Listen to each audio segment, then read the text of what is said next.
死してこの身を結界となすだけや。 Halo, buat kalian yang masih berjuang mendapatkan si doi, berjumpa lagi nih kita di channel Kambing Jantan, channel yang khusus membahas film-film keren ya cu. Film keren yang akan kita bahas ini adalah film yang berjudul Rurouni Kenshin The Beginning yang rilis tahun 2021. Ya, film yang membahas tentang konflik yang terjadi di Jepang pada masa peralihan kesogunan menjadi kekaisaran. Ya, tanpa menunggu lama, atur posisi duduk kalian, siapkan perkakas, dan mari kita simak alur ceritanya. Cekidot.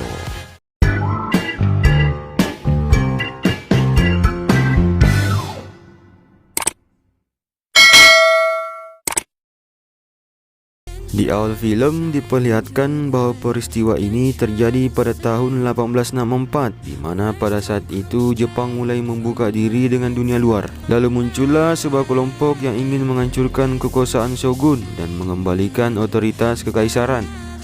Dua faksi berlawanan saling berhadapan. Pertempuran menyebar di seluruh daratan Jepang. Lalu suatu hari, orang-orang dari keluarga yang bernama Tsushima menangkap satu orang asing yang mereka duga sebagai pelaku yang menghabisi orang-orang pendukung kesogunan. Pria itu adalah Himura Kenshin yang lebih dikenal dengan nama Batosai si pembunuh. Himura ini berkata bahwa mereka semua harus mati guna mewujudkan era baru. Salah seorang yang mendengar perkataan Himura lalu mendekatkan kupingnya di wajah Himura dan menyuruhnya untuk mengulang perkataannya. Alhasil, Himura pun menggigit telinga orang tersebut.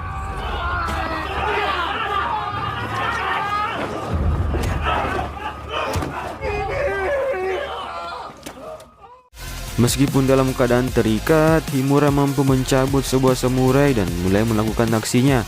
Meskipun melawan, namun itu tak berarti bagi Himura. Keadaan itu pun terlihat lebih kepada pembantaian ketimbang sebuah pertarungan. Jiwa gelap Himura kembali keluar di scene ini.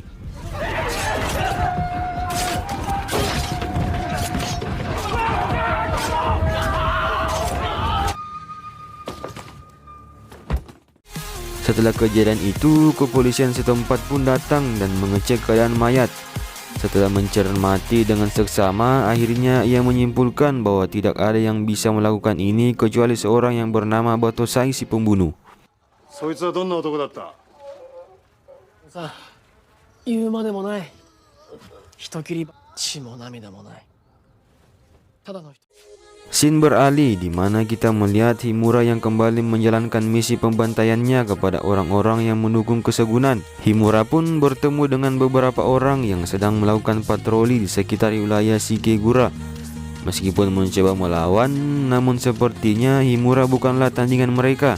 Dari pertarungan itu, Himura mendapat goresan luka di pipi kirinya. Karena itu, ia pun menusuk pedang ke orang yang memberikan luka hingga tewas.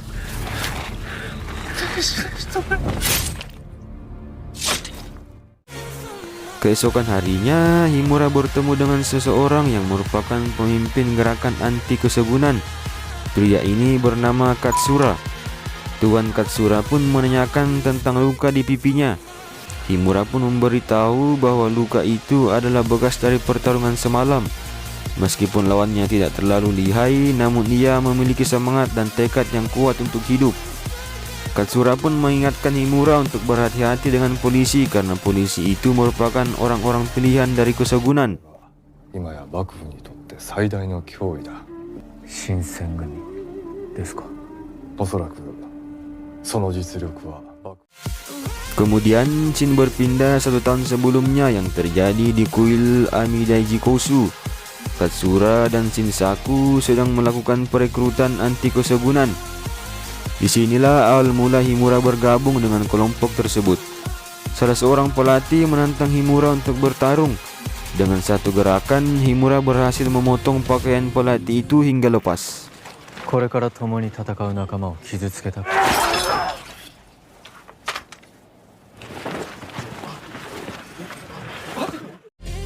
Ya, melihat kejadian itu, Katsura pun terkejut dengan keahlian yang dimiliki Himura. malam harinya Katsura pun mengatakan kepada Shinsaku bahwa ia akan menjadikan Himura mesin pembunuh. Shinsaku pun menyuruh Katsura untuk berhati-hati memanfaatkan Himura dan menjaga dirinya sendiri tetap bersih sampai akhir. 台無しにするんじゃ自分が綺麗なみこしであることを Berpindah ke scene berikutnya, di mana kita melihat Himura tengah bersantai di sebuah kedai. Lalu terlihat seorang wanita cantik masuk ke kedai dan memesan minuman. Dua orang yang melihatnya tergoda dan hendak mengganggu gadis itu. Himura pun marah dan menyuruh mereka berdua pergi dari kedai.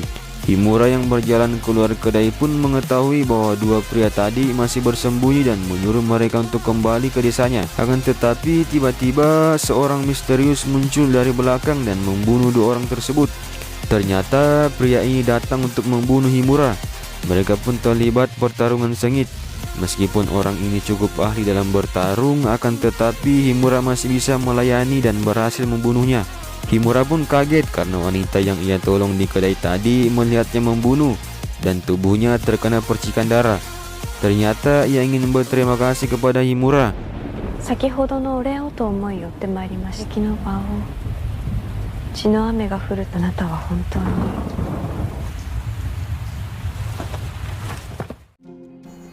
Setelah jatuh pingsan, Himura pun menolongnya dan membawanya ke penginapan untuk mendapatkan perawatan. Keesokan harinya, saat ia sudah siuman, akhirnya ia memperkenalkan dirinya di hadapan teman-teman seperjuangan Himura. Gadis ini bernama Tomoe, dan mulai saat itu ia pun akan bekerja di penginapan tersebut.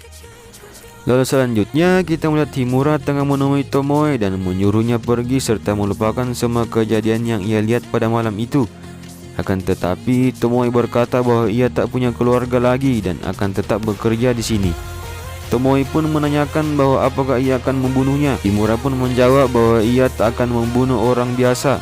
Ia hanya membunuh orang yang mendukung kesegunan dengan mewujudkan era baru. 敵であっても刀を持たぬ者は決して切りはしない。俺は皆が安心して暮らせる新時代のために人を切っている。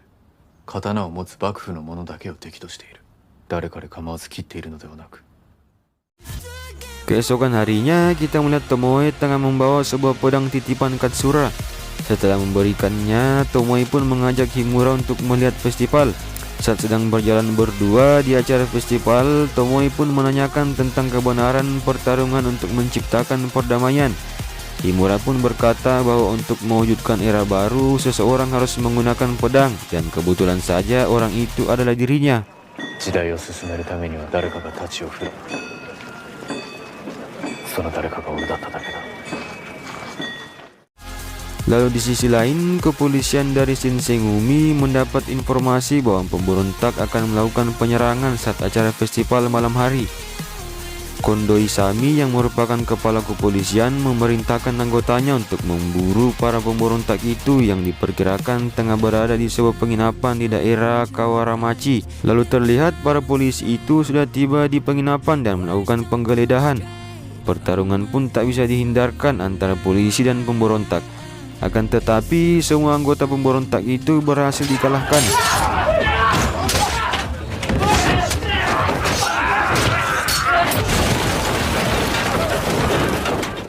Kapten Divisi 1 yang bernama Sojio Kita bertemu dengan Himura saat mengejar pemberontak yang kabur. Pertarungan antara mereka tak terhindarkan dan berlangsung sengit. もしあなたが人斬り抜刀斎か。これは面白い。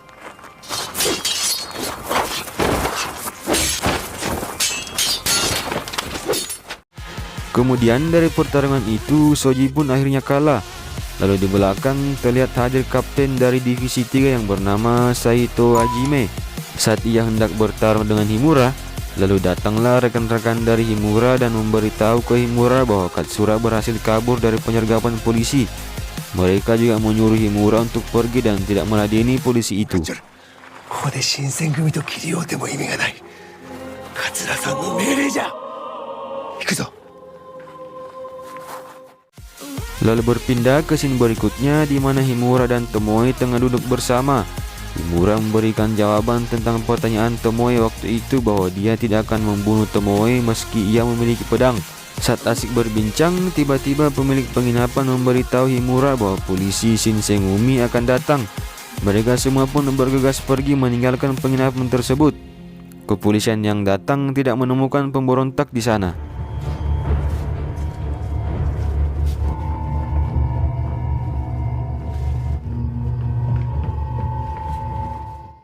Lalu esok hari kita melihat Himura dan Tomoe bertemu dengan Katsura.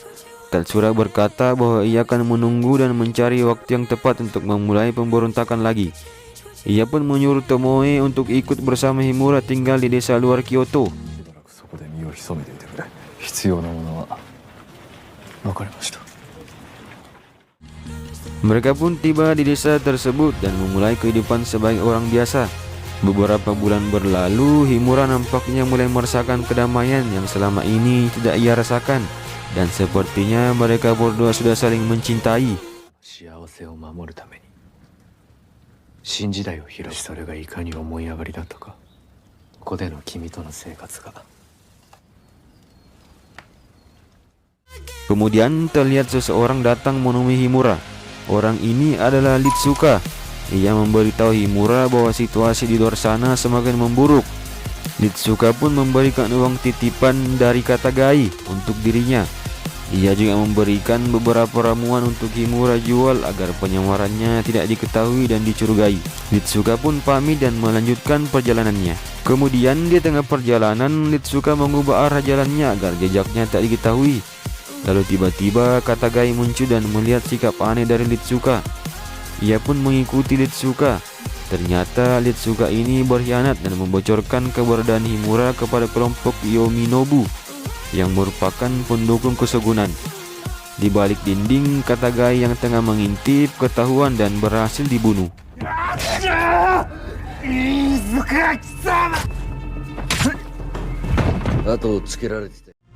Lalu kemudian pemimpin Yamenobu yang bernama Tatsumi memerintahkan seseorang anak muda yang bernama Enishi untuk bergerak. Enishi pun pergi menemui Tomoe yang tak lain adalah kakaknya sendiri. Ia pun mengatakan bahwa langit akan segera menghukum Batosai. Setelah selesai berbincang, Enishi pun pulang dan bertemu dengan Himura. Ia pun menatap Himura dengan penuh kebencian lalu pergi. Tomoe pun mengatakan bahwa itu adalah adiknya. Saat malam hari tiba, Tomoe pun bercerita tentang kehidupannya serta keluarganya. Ia juga menceritakan bahwa ia punya tunangan yang tewas saat melakukan tugas. Melihat itu, Himura pun memeluk Tomoe dan berjanji akan memberikan kebahagiaan untuk dirinya. Himura juga berkata bahwa saat era baru tiba, ia tidak akan menggunakan pedangnya lagi untuk membunuh. 俺は人を切るのではなく、人を守れる道を探そうと思う。罪を背負い。 Kemudian esok harinya Tomoe pergi menemui pemimpin Yamenobu. Tomoe pun meminta untuk tidak melibatkan adiknya. Tomoe ternyata bermaksud membatalkan balas dendamnya kepada Himura. Akan tetapi Tatsumi mengatakan bahwa Himura akan melemah jika mengetahui Tomoe adalah mata-mata. Tomoe yang terkejut dan merasa dimanfaatkan oleh Tatsumi akhirnya marah. これでお前の復讐は完結し人は殺させない。ちょにほたされよって。 Lalu kemudian di sisi lain, Litsuka pergi menemui Himura dan mengatakan bahwa Tomoe adalah seorang mata-mata. Litsuka pun menyuruh Himura mengecek buku harian Tomoe. Dan ternyata selama ini Tomoe mendekati Himura untuk mengetahui kelemahan Himura. Setelah membaca buku harian Tomoe, akhirnya Himura tahu bahwa orang yang memberikan luka di pipinya adalah merupakan tunangan dari Tomoe. 相手は同じ御家人の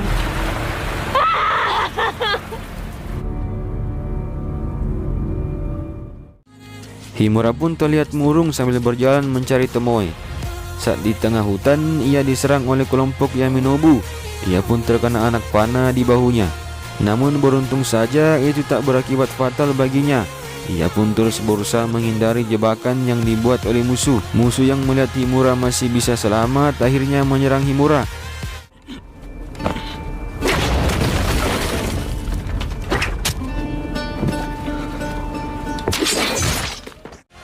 Setelah berhasil mengalahkan musuhnya, salah seorang dari mereka membawa sebuah bom dan melakukan misi bunuh dirinya. Ya beruntung saja Himura masih bisa selamat. Namun dari ledakan itu penglihatannya pun terganggu. Himura pun terus berjalan dan harus berhadapan dengan Tatsumi, pemimpin Yaminobu. Karena penglihatannya terganggu, akhirnya ia pun terdesak dan mendapat banyak luka di tubuhnya. Pertarungan pun terlihat tak seimbang dan memaksa Himura harus mendapat sayatan demi sayatan.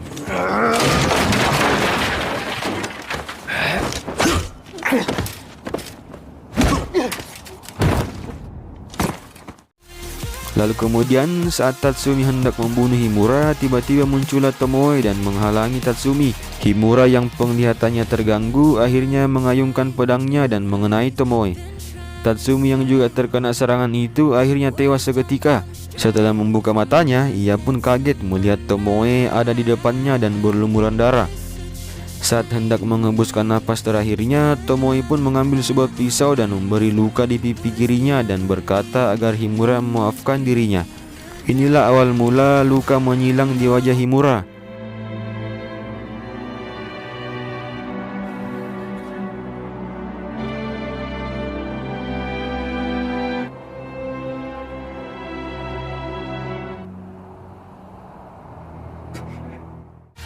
Kemudian scene selanjutnya kita melihat Katsura datang menemui Himura.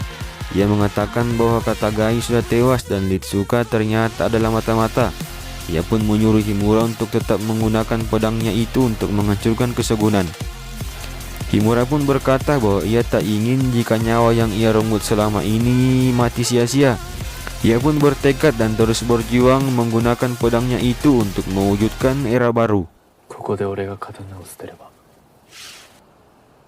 俺が今まで殺めた命すべてが本当の無に帰し、新しい時代がやってくるまで売り続けます。 Kemudian Himura pun terlihat membuka catatan milik Tomoe. Tomoe menyebutkan bahwa Himura adalah orang yang tengah merampas kebahagiaannya. Dia sangat membenci Himura dan ingin membunuhnya. Akan tetapi seiring berjalannya waktu, Tomoe mulai jatuh cinta ke Himura. Tomoe pun berjanji akan terus menjaga Himura agar tetap hidup meski ia harus kehilangan nyawanya. 私が必ず命に変えても守る。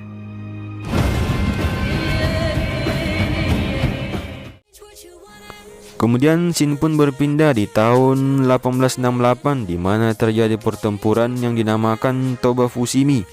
Pertempuran ini adalah perang antara pasukan kekaisaran dan pendukung kesegunan. Korban pun berjatuhan di mana-mana. Pertempuran ini dimenangkan oleh pendukung kekaisaran. Bendera kekaisaran pun berkibar sekaligus menandakan era baru akhirnya terwujud.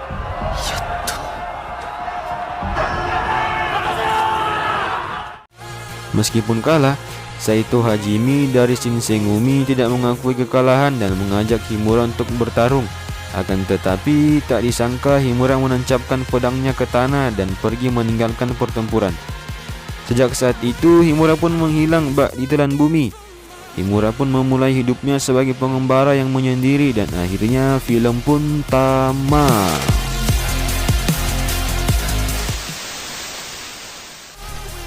Demikian alur cerita film Rurouni Kenshin The Beginning. Film ini memberikan pesan tersirat bahwa dalam mewujudkan perdamaian dan menumpas ketidakadilan akan selalu ada yang dikorbankan. Orang-orang yang dipercaya bisa jadi berkhianat. Ya, terima kasih sudah menonton sampai akhir dan wassalam.